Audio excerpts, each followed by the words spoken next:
Merci so much. Merci to baby. I love you. Love it too. Ibintu 10 abantu benshi batazi ku gikorwa cyo gusomana. Gusomana abantu benshi bazi ko ari igikorwa nyine cyo gutegura imibonano, bagiye gukora imibonano mpuzabitsina n'umukunzi n'umugore n'umugabo n'ibindi. Ariko muri iki gikorwa usanga abantu benshi batazi ibintu byinshi bijyanye n'icyo gikorwa n'uburyo bishobora gukorwa neza. Rero nimba nawe ufite amatsiko ukaba wenda ubikorera mu Kigali kubera ibyo wumvishe, kubera ibyo ubona, icara aho ngaho tukubwire ibintu byinshi aha ngaha utaruzi. Icya mbere ukwiye kumenya ni uko gusomana bya nyabyo nyine, bya bindi nyine nk'uko nawe ubyumva bishobora gutuma umugore arangiza. Okay? Kurangiza rero biriya ngo ukore position, ngo umwe ari inyuma umwe ari hejuru, umwe ari umuhindure position. Hari umugore ushobora kurangiza gusa kubera ko mwasomanye nyine, mugasomana. Impamvu gusomana bishobora gutuma umugore arangiza, cyane cyane umugore n'umugabo nyine birashoboka, ariko umugabo ni gake cyane, ariko abagore bo ni benshi. Nuko igihe mba muri gusomana, kuri iyi minwa no ku rurimi haba harimo imyakura ihita itanga amakuru ku bwonko, ubwonko bugahita butangira gukora, kuvubura imisemburo ya endorphine, ocytocine, pheromone, imisemburo ya serotonine. Ibyo yose igakora hamwe ku buryo uko gusomana konyine bishobora kuzamura ibyumviro n'uburyohe ku buryo umuntu arangiza nyine muri icyo gikorwa cyo gusomana. Ibi ngibi rero akenshi bishobora kuba bitewe n'ingano y'urukundo umugore agufitiye cyangwa umukobwa agufitiye, ku buryo wa wundi wakwimariyemo wese akumva mbese igihe cyose aho ari hose abakurota, abagutekereza. Ibyo byose rero iyo hiyongereho icyo gikorwa cyo gusomana, mugasomana byimbitse nyine, bishobora gutuma arangiza, mukajya gukora igikorwa we yamaze kurangiza.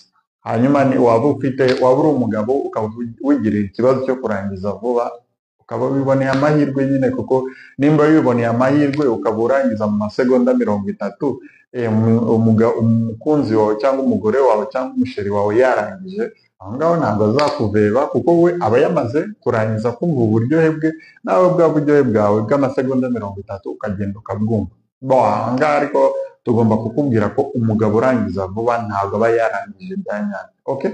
Aba asohora vuba ariko ntabwo baryoherwa nk'uko abantu babivuga, kuko afite kurangiza vuba abantu barabyitiranya bakagira ngo umuntu warangije vuba n'ubundi aba yaryohewe nk'umuntu uba wakoze igikorwa nyirizina. Oya, umugabo warangije vuba, cyane cyane n'umugore warangije vuba, kuko n'abagore bagira ibibazo byo kurangiza vuba nubwo batazi ibimenyetso.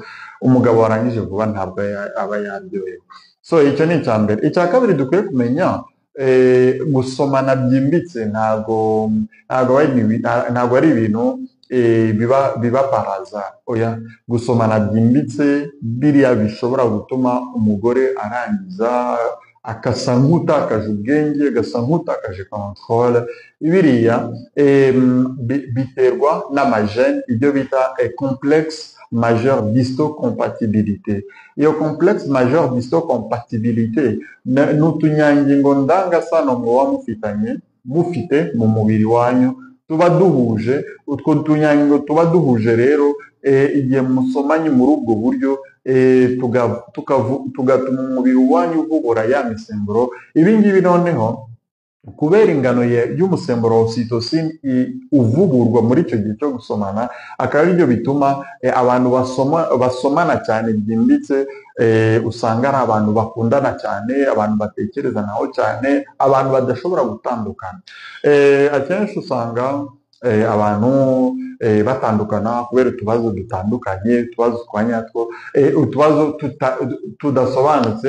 Ariko iyo urebye cyane ukareba ukinjiramo deep, ari igihe usanga ari abantu badakora imibonano mpuzabitsina neza, ugasanga ari abantu batanibuka no gusomana bya bindi bya nyabyo igihe cyo gukora imibonano.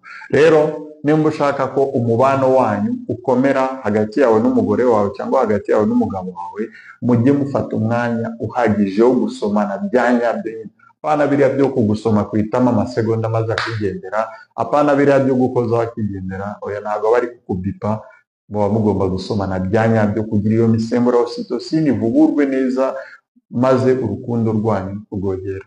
Ikindi cya gatatu tugomba kumenya ni uko umuntu mu buzima bwe bwose, iyi ni research yakozwe mu bazungu, kuko abirabura bo kugera ku myaka runaka hari igihe ibyo gusomana babyibagirwa, bakavuga ngo ibyo ni iby'abana, ngo tukiri bato nibwo twabikoraga, twarakuze. Ukagira ngo iyo umuntu akuze aba yaba expired. Oya, iyo mwakuze muba mugomba gukomeza ibyo bintu bibashimisha, kuko gukura ntago bisobanuye ko mugomba gusharirirwa n'ubuzima mukabaho nabi. Oya, muba mugomba gukomeza kwinjoyinga ubuzima, mukabaho neza, mugakundana, mugakora ibibashimisha, kuko ibyo bibashimisha iyo mukomeje kubikora ni nabyo bituma mudasaza vuba, ubwonko bwanyu bukomeza gukora iyo misemburo y'ibyishimo, bikabarinda indwara zitandukanye nk'uko tugomba kubivuga muri video. Ikindi dukwiye kumenya ni uko gusomana bya nyabyo bigabanya imisemburo ya cortisol, imisemburo ya stress. Rero nimba wavuye mu kazi, nimba ubonye umugabo wavuye mu kazi yananiwe, ukabona nyine yananiwe, akantu ka mbere wakagombye kumukorera, musome bya nyabyo. Noneho umusomere ku gipangu hariya uri kumukingurira, namara kuva mu modoka uhita umusoma bya nyabyo nyine, umufumbase cyangwa umwegere mw'imbere mu gipangu neza, abantu bo muri quartier bataza kubagirira ishyari. Umusome bya nyabyo, umva stress zose yari afite, imishiha yose yari afite akuye mu kazi izahita ishirira aho ngaho, mwinjire mu nzu ibintu bimeze neza. Ikindi cya gatatu, ibi ngibi ntuzagire ngo ni imikino, ni ibintu bya nyabyo, cyane cyane ko uku gusomana bituma imisemburo ya cortisol igabanuka cyane, umuntu agahita agira yumva akanyamuneza. Ikindi cya gatatu dukwiye kumenya ni uko abagore aribo bakunda gusomana cyane kurusha abagabo. Nk'uko twabivuze, abagore bashobora kurangiza, ariko impamvu abagore aribo bakunda gusomana cyane kurusha abagabo, ari nabo baryoherwa cyane n'iki gikorwa, ni uko abagore aribo bavugura imisemburo ya oxytocin myinshi muri cya gikorwa, n'imisemburo ya serotonin, akaba aribyo bituma babikunda. Mu gihe abagabo bo, kugira umugabo aryoherwe cyane, kugira umugabo akunda umugore we cyane, umugabo we ntabwo akora umusemburo wa oxytocin, ahubwo umugabo akora umusemburo wa vasopressin, cyangwa uwo musemburo wa vasopressin. Rero tuzabwira abagore uko icyo wakora kugira umugabo wawe awukora ari mwinshi, bituma agukunda cyane, agukundwa akazi. Ibi ngibi tuzabivuga mu yindi video. Ikindi ukwiye kumenya ni uko igihe abantu bari gusomana bituma bavangavanga amamikrobe yo mu kanwa. Muri uku gusomana rero tukwiye kumenya ko mu kanwa kacu haba harimo mikrobe zigera kuri miliyari n'amamiliyari. Izo mikrobe miliyari ntabwo ari mikrobe zitera indwara gusa, harimo n'amamikrobe akurinda, turiya dukoko turinda akanwa kawe kurwarira indwara zitandukanye. Ibi ngibi rero bikaba bisobanuye ko izo mikrobe mushobora gukora exchange, mushobora gukora exchange y'izo mikrobe.